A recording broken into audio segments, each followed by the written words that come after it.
Hi hello அனைவருக்கும் வணக்கம்.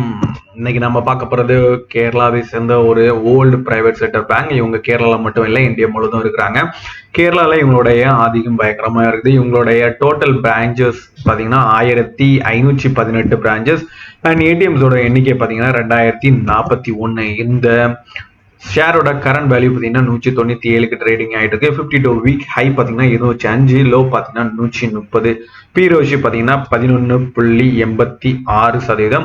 And dividend yield பார்த்தீங்கன்னா 0.51%.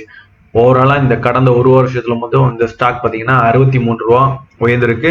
சதவீதத்தில் பார்த்தீங்கன்னா 47.9% உயர்ந்திருக்கு. இதற்கு காரணம் இவங்கள்ட்ட இருக்கிற ஹையர் அசட் குவாலிட்டி தான் காரணம். ஸோ இவங்களுடைய பிரான்ச்சஸோட எண்ணிக்கை பார்த்தீங்கன்னா 2023 1358 இருந்த எண்ணிக்கை இன்னைக்கு பார்த்தீங்கன்னா 1518 எண்ணிக்கை உயர்ந்திருக்கு. ஸோ வருங்காலத்திலையும் உங்களுடைய எண்ணிக்கை இன்னும் 100 பிரான்ச்சஸ் கூட்டுவாங்க அப்படின்னு சொல்றாங்க. இவங்க அர்பன், செமி அர்பன், ரூரல் அந்த மாதிரி எல்லா இடத்துலையும் இருக்கிறாங்க. இவங்களுடைய ஆதிக்கம் அதிகமாக சவுத்தில் இருக்குது. அதிகமான பேங்க்ஸ் எண்ணிக்கை கொண்ட மாநிலம் பார்த்தீங்கன்னா கேரளா 608, அதற்கு அடுத்தபடியாக பார்த்தீங்கன்னா தமிழ்நாடு 252 எண்ணிக்கை கொண்டுள்ளது. இவங்களுடைய அசட் குவாலிட்டி வந்து ரொம்பவே நல்லா இருக்கும். ஏன்னா இவங்க எப்பவுமே இவங்களுடைய லோன் மிக்ஸ் வந்து பேலன்ஸாகவே இருக்கும். ரீட்டைல் பார்த்தீங்கன்னா 56%, ஹோல்சேல் பார்த்தீங்கன்னா 44% இருக்குது.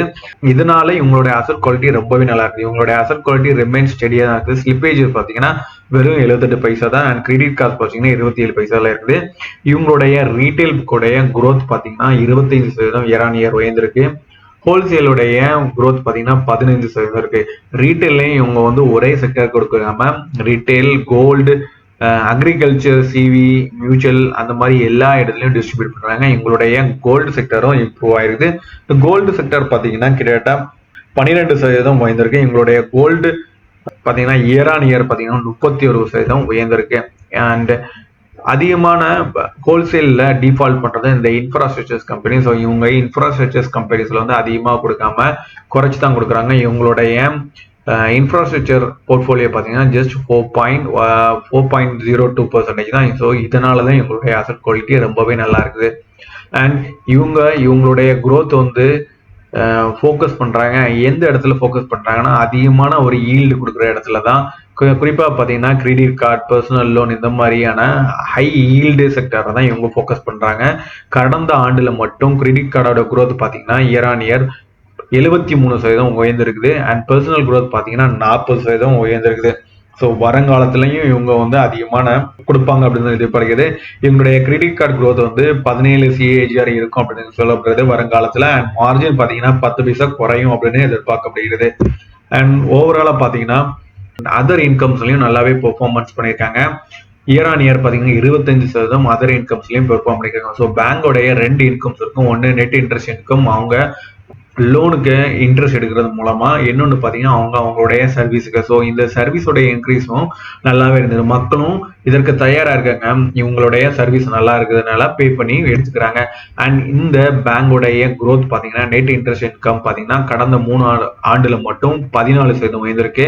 அண்ட் ப்ராஃபிட் ஆஃப்டர் டாக்ஸ் பார்த்தீங்கன்னா 33% உயர்ந்திருக்கு. இன்னும் வருங்காலத்துல இந்த பேங்க் இன்னும் 2 வருஷத்துல 10% CAGR கொடுக்கும் அப்படின்னு எதிர்பார்க்கப்படுகிறது. அண்ட் ஓவராலா இந்த பேங்கோடைய ரிசல்ட் பார்த்தீங்கன்னா கம்பேர் நெட் இன்ட்ரெஸ்ட் இன்கம் பார்த்தீங்கன்னா இயர் ஆன் இயர் 19.5% உயர்ந்திருக்கு. நல்லாவே ஒரு net interest income and other cost us எல்லாமே இருக்குது. அண்ட் கீ மெட்ரிக்ஸ் பார்த்தீங்கன்னா ஸ்லிப்பேஜஸ் வந்து ரொம்ப அவுட்டர் போல கண்டினியூ பண்ணியிருக்காங்க. நல்லாவே ஒரு ஸ்லிப்பேஜஸை மெயின்டைன் பண்ணி கொண்டு வந்திருக்காங்க. இந்த குவார்டர்ல மட்டும் இவங்க அதிகமான ஒரு ஹையஸ்ட் எவர் நெட் ப்ராஃபிட்டை கொடுத்துருக்காங்க. இந்த நெட் ப்ராஃபிட் மதிப்பு பார்த்தீங்கன்னா 1010 கோடி. இவங்க அதிகமான நெட் இன்ட்ரெஸ்ட் இன்கம் கொண்டு வந்திருக்காங்க. இதுதான் ஹையஸ்ட் குவார்டர். ஸோ 2292 கோடி. அண்ட் என்ஆர்ஐ டெபாசிட் மதிப்பு பார்த்தீங்கன்னா 76,916 கோடியா இருக்குது. அண்ட் இவனுடைய பியர் கம்பேரிசன் பார்த்தீங்கன்னா இவங்க மற்ற பேங்க்ஸை கம்பேர் பண்ணும்போது நல்லாவே பெர்ஃபார்மன்ஸ் பண்ணியிருக்காங்க எல்லா விதத்திலையும்.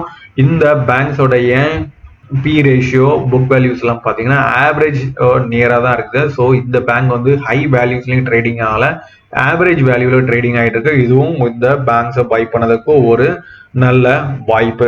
ஸோ இவங்களுடைய ஃபியூச்சர் கைடன்ஸ் என்ன சொல்றாங்கன்னா, நிம்ஸ் வந்து 3.1% 3.2% தான் மெயின்டைன் பண்ணுவாங்க அப்படின்னு சொல்லப்படுகிறது. அண்ட் கிரெடிட் கார்டு பார்த்தீங்கன்னா 30 முதல் 35 பேசிஸ்ல மெயின்டைன் பண்ணுவாங்க அப்படின்னு சொல்லிடுது. அண்ட் ROA பார்த்தீங்கன்னா 130 135 பேசிஸ்ல இருக்கும் அப்படின்னு சொல்லிடுது. அண்ட் நெட் இன்ட்ரெஸ்ட் இன்கம் பார்த்தீங்கன்னா வருங்காலத்தில் 20% உயரதுக்கு வாய்ப்பு இருக்கு. அண்ட் டெபாசிட் growth பார்த்தீங்கன்னா 18% உயரதுக்கு வாய்ப்பு இருக்கு. அண்ட் இவங்க வருங்காலத்தில் 100 நியூ பிரான்ச்சஸை வந்து ஓப்பன் பண்ணுவாங்க அப்படின்னு சொல்லப்படுது.